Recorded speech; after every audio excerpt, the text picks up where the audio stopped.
Hey everybody, I'm back. I'm Samantha, I'm a therapist, and I'm doing a video every day for a year to get over my fear of public speaking and social anxiety. And this is video 135 of 365. I haven't missed a day, and I'm a little under the weather today, and I am still doing a video in sickness and in health. I am married to YouTube. So here we are today. I thought we'd talk about the law of reversibility. This is something from physics, but I'm just going to do the Neville Goddard way that he described it. So he claimed, if a physical fact can produce a psychological state can produce a physical fact.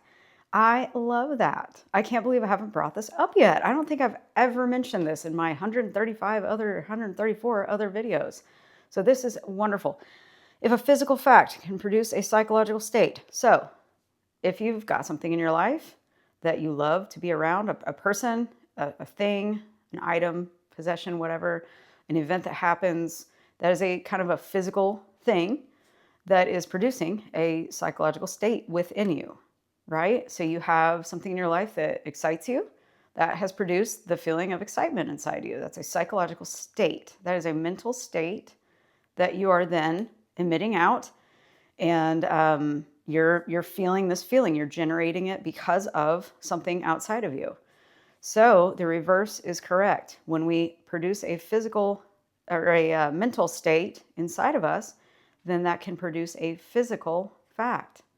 That's really all we need to know. It goes back to, what is your mental state like dominantly? And are you creating from default, or are you letting your mind and your reality take over and letting them create versus consciously and intentionally creating something through your thoughts? So the more I learn about this stuff, the cooler it gets, I swear.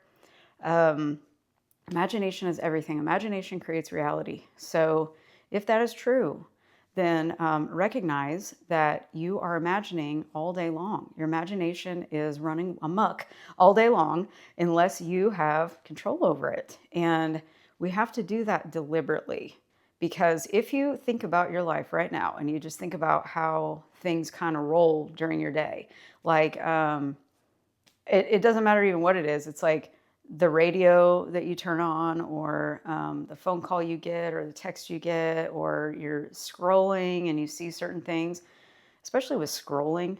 If you're scrolling through a bunch of stuff, you're going to get a psychological state from each thing that you see, but it's going to be like really fast. You're not even going to notice that you're going in and out of different psychological states. Some of those might be good. Some of those might not be so good. So you got to maintain this, this awareness of where's my state right now? Where might I be right now? And do I dominantly stay here? Because if you have a certain mood that you feel a lot of the time, then that is coming from the, I always say, the addiction to the old way of thinking. That's the old self. So we've got an old self and we've got a new self that we want to become. And so those two selves think differently. The old self is the default programming. It's what's been programmed from the past. And we're basically, every time we imagine something from the past, we pick up a memory from back then, we bring it into the present. Every time we do that, our brain and body does not know that that is not happening right now. And then we're imagining it, because everything starts in the imagination first. So you're imagining this scenario or this memory, or it could be made up even. It could be part of the past, and then you're attaching the present to it, and you're imagining an outcome that doesn't serve you, or that makes you feel bad, makes you feel sick to your stomach. We don't want to go there. We're so addicted to thinking that way. And so you have to remind yourself, hey, I am addicted to thinking like my old self.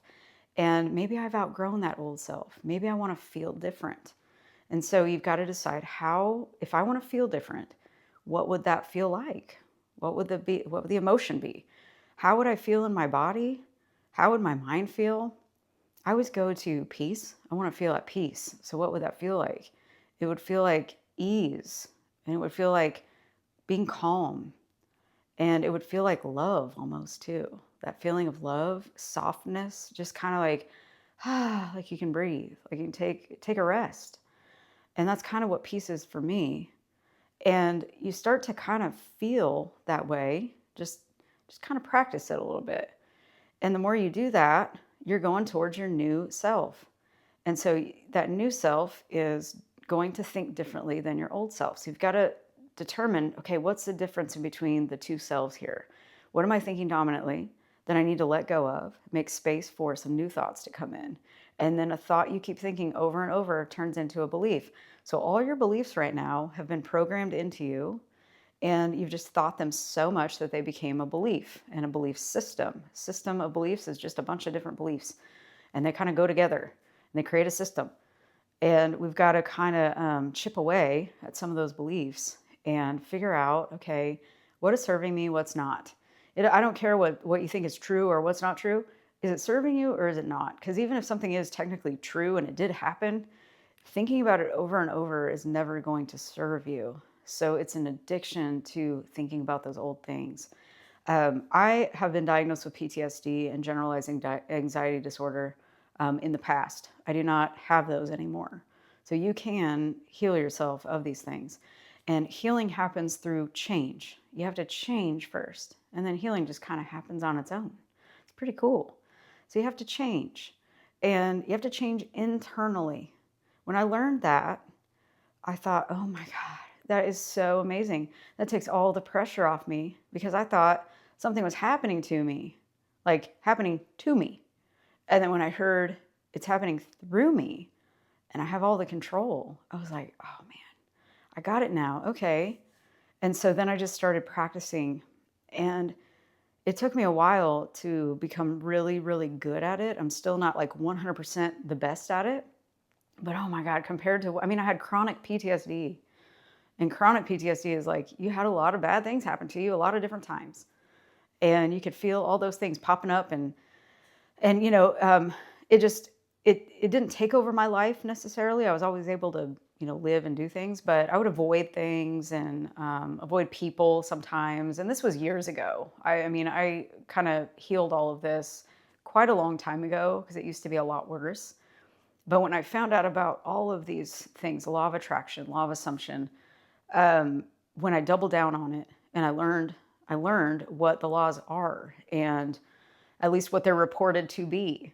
And I started practicing them. I started seeing real results, not only externally, but the way I feel inside is what mattered to me the most. I wanted to be at peace. I thought that I wanted things to change externally. I thought that was success to me or something, but the real success is in how you feel inside. And then the paradox of it all is like when you kind of let go and you don't need things to happen anymore, they just happen. And you're like, whoa, that's cool. I feel good and I get my stuff. Like, that's awesome. And then it's just the cherry on top. And so you recognize that you're doing it all the time. And you get to change the way that you look at yourself. You get to change the way you look at other people. And you kind of bend your own energy. Just think of it that way. You're an energy bender. Ooh, that's pretty cool. You can bend your energy around you. So remember the law of reversibility. A psychological state can produce a physical fact, and vice versa. If a psychological state can produce a physical fact, if that's what it states, then we got to practice changing our psychological states. And all that requires is noticing, okay, I'm in the old self again. We'll just call it the old self. I'm in the old self. I'm triggered. I'm not feeling good. I'm anxious. I'm angry at this person. This person said this to me and I felt this way. Examine what you're making that mean about you. The other thing is, I always like to say everything I'm seeing, I define it as, and I chose to do this. You have to choose. This is you doing this. You're choosing how you're feeling. Even if you don't believe it, you got to practice it, because even if I'm telling you these things, it's like you're not really going to actually know it until you experience it. My words are not going to teach you. I'm just going to plant the seeds in you.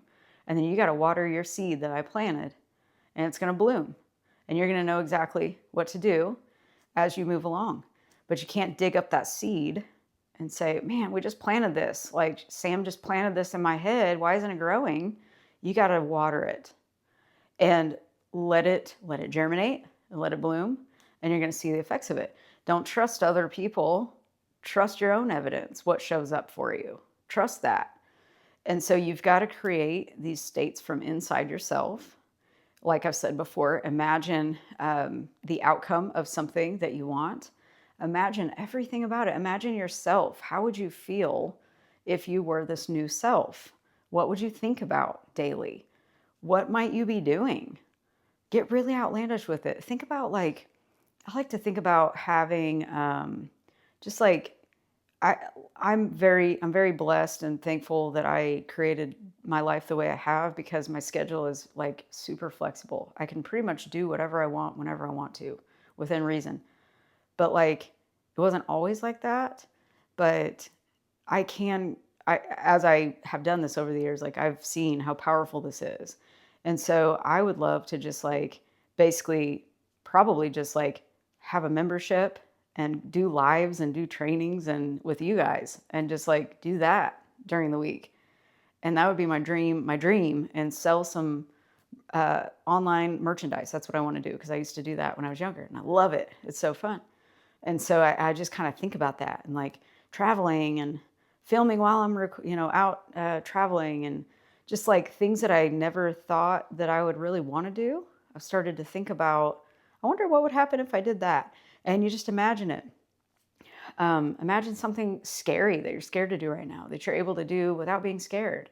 Just think about anything that might give you a psychological state inside yourself of excitement. You want to create excitement within yourself because excitement will lead you to your next steps. Follow your highest excitement, as Bashar says.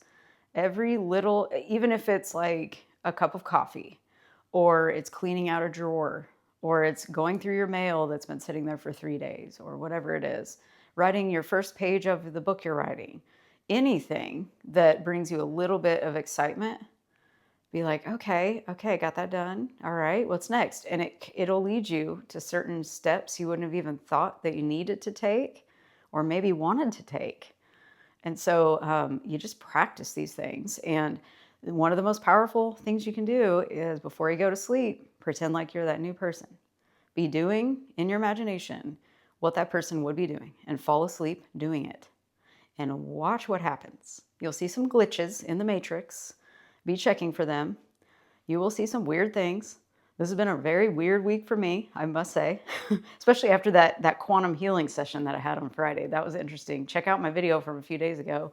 I didn't really go into a lot of detail with it, but she unblocked some chakras that were blocked and everything. And it was interesting. It was super interesting what happened afterwards and the synchronicities that have happened since. It's so strange what happens. But remember, you're doing this. You're creating this. Life is happening through you, not to you. You've got all the control. So you got this. So please feel free to like, share, subscribe. If you'd like to. If this helped you in any way, please feel free to share it with anybody who might be interested and it might help them. I want to get this out to as many people as possible. So by liking and subscribing, apparently it helps the algorithm. So I'm going to keep asking for it. So I appreciate you guys so much for watching and all of your comments and your likes and everything. I just so appreciate you. And I'm going to go rest for a little while, take care of this voice a little bit. So I will be back tomorrow. Hope you guys have a great day. I'll see you then. Bye.